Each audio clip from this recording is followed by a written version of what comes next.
Hello everyone, in this video I'm going to be reviewing volume number 2 of the light novel series, If It's For My Daughter, I'd Even Defeat a Demon Lord, this one by Chirolu. So this series is being released by J Novel Club in English. It's only available currently in ebook format.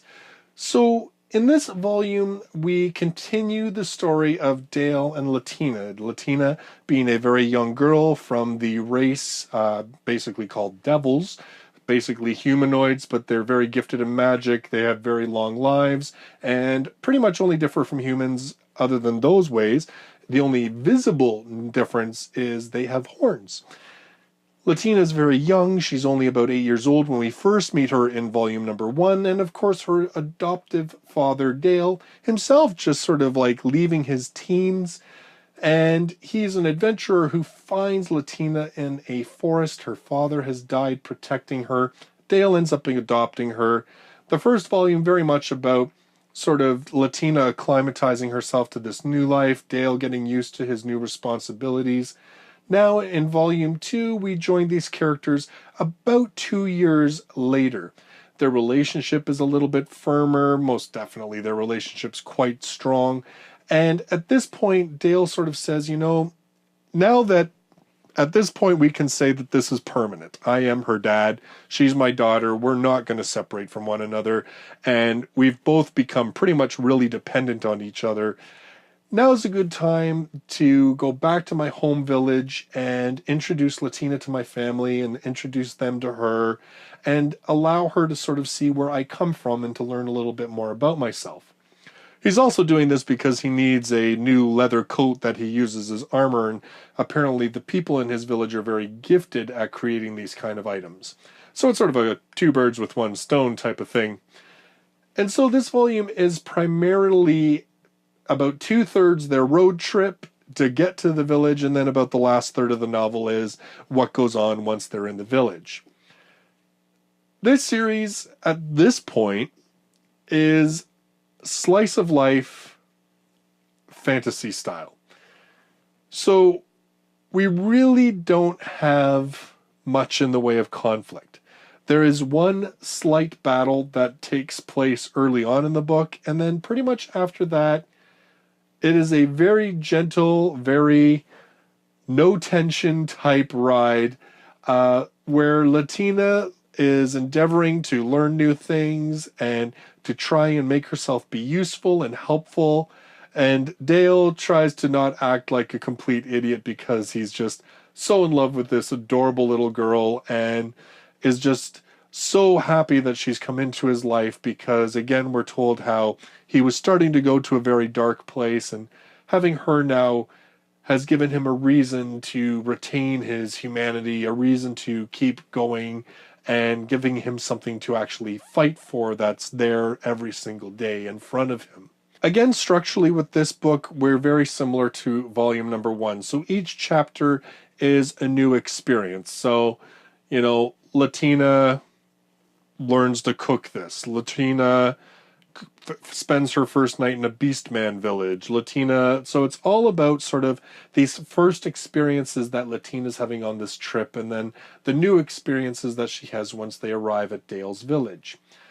If you look at this story at this point in terms of being just about Latina's growth, Latina's movement from, the sort of toddlerish, childish, very timid being that we had in volume number 1 to this much more self-assured, trying to be more independent. I mean, she's almost 10 years old. So again, we're focusing more on the child herself and her development as being a plot device as opposed to anything to do with demon lords. I have heard from some of you that the demon lord storyline kind of plays into things down the road. We do find out quite a bit more about the demon race and the devil race and about sort of potentially where Latina came from in terms of the world setting. So there is a little bit more world building in this volume now that they're getting out of town and they're meeting other individuals. We're seeing a little bit more how the world operates, what kind of people are in the world, how Some devil people really aren't in an antagonistic relationship with human beings. We get a bit more backstory on Dale in terms of why he left his village, what purpose is he been serving, and what is his overall mission. So we're getting a bit more backstory on characters. We're getting a bit more backstory and a bit more world building in this volume. But again, this volume is very cute. It's very gentle. There's really not a lot in the way of conflict per se. It is just about this young girl developing and learning and growing and finding a place for herself in this world that she's now become a part of because Dale's adopted her. There were elements that I really liked about this book in terms of that acknowledging emotional development. For instance, Latina still has that sort of shadow over her in terms of why was she branded a criminal? Why was she cast out from the devil race? Eventually leading to her father's death, trying to defend her because he insisted on going with her. We still have that bit of guilt. We still have that bit of fear of abandonment. All of these things are still acknowledged. It's not like they're just cast aside, having been a convenient plot point for volume number 1. In fact, there's a scene very early on where, as part of their journey, because Dale is acknowledging the fact that Latina's gotten a bit older, she's definitely stronger, she's learned some magic, he decides that now's a good time for him to take her back into that forest so that she can visit and pay respect at her father's grave. I really liked this aspect of the book, and it not only goes to show the strength of the relationship between Dale and Latina, and it not only shows too that Dale is still very mindful of who she is and not trying to ignore her history, but I also liked that it's not just trying to sort of say that, oh, well, Latina's had nothing but a happy life, so boop, she just doesn't even worry about all that dark stuff that happened to her anymore. I like that there's still that acknowledgement of it, and I like the whole idea that she and Dale each view each other the exact same way, that she sees Dale as being someone who saved her, who took her in at her worst possible moment and gave her a reason to live. And Dale views her in the exact same way. I still complain a little bit of the same way that I did in Volume 1, that I wish we could have gotten some more backstory on Dale in terms of just where he was in his life when he found Latina. We're told that he had entered into this dark point and everything else, but we really haven't seen Dale that way. Like, there hasn't been an actual flashback. I'd say they flesh that out more in this volume in terms of explaining why he was at a particularly dark point, by giving us a lot more backstory in terms of why he was even out in the world in the first place, and of course showing us what kind of life he had in this village and then leaving that behind to become an adventurer.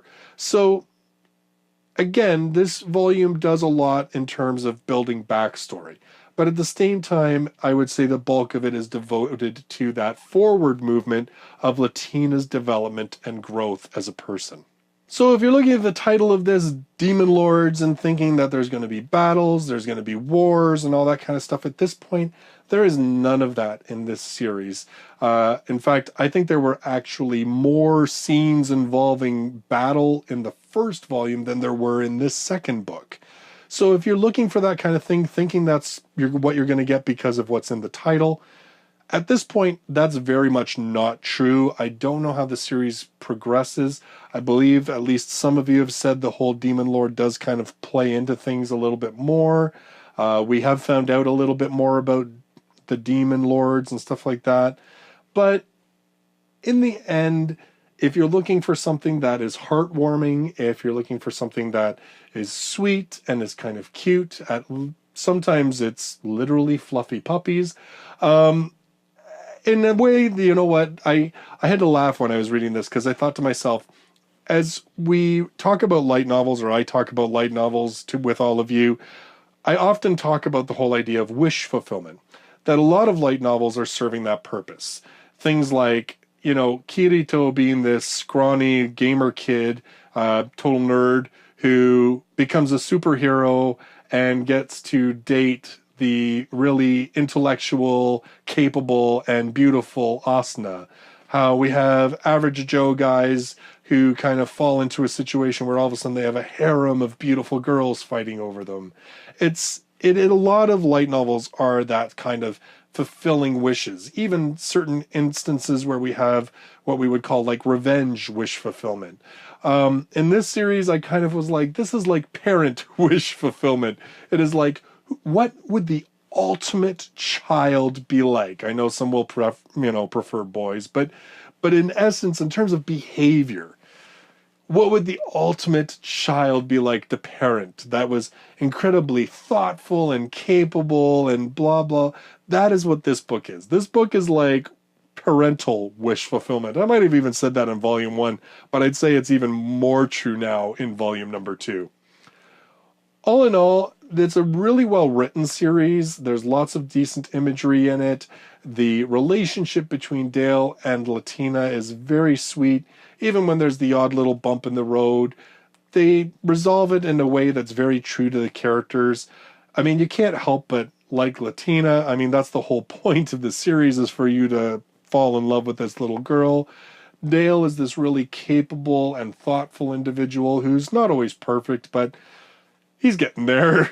So you have a lot of really cool characters. There's some secondary characters that are introduced in this book, in particular Dale's grandmother, who are really good additions to the cast and a lot of fun to read. So a really good, strong second volume in terms of this series. But again, it's not going to be for everybody. Lots of people want to read fantasy because they want to read swords and sorcery and all that kind of stuff, and that really doesn't play out a lot in this series.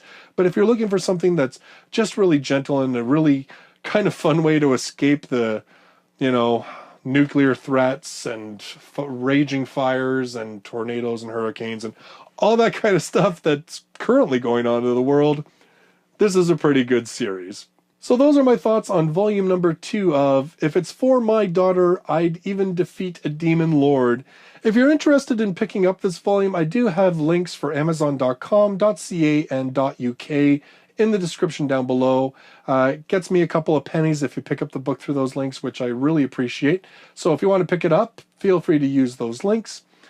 My next review is going to be sort of sticking with the whole fantasy theme, but we're going to get all bloody and dark, and it's going to be volume number 3 of Goblin Slayer. This has quickly become one of my favorite series. Lots of really good characters in it, a very interesting, well thought out fantasy world, and there's just something about that stoic main character who's very single-minded and yet incredibly capable that I just really enjoy. So that is going to be my next review. So if you're brand new here and you love light novels, you should consider subscribing. I review 2 to 3 volumes of light novels every single week, and I also do a weekly countdown of the top 10 best-selling light novels in Japan. Thank you all for joining me in this video, and I look forward to seeing you in the next one. Till then, bye-bye for now.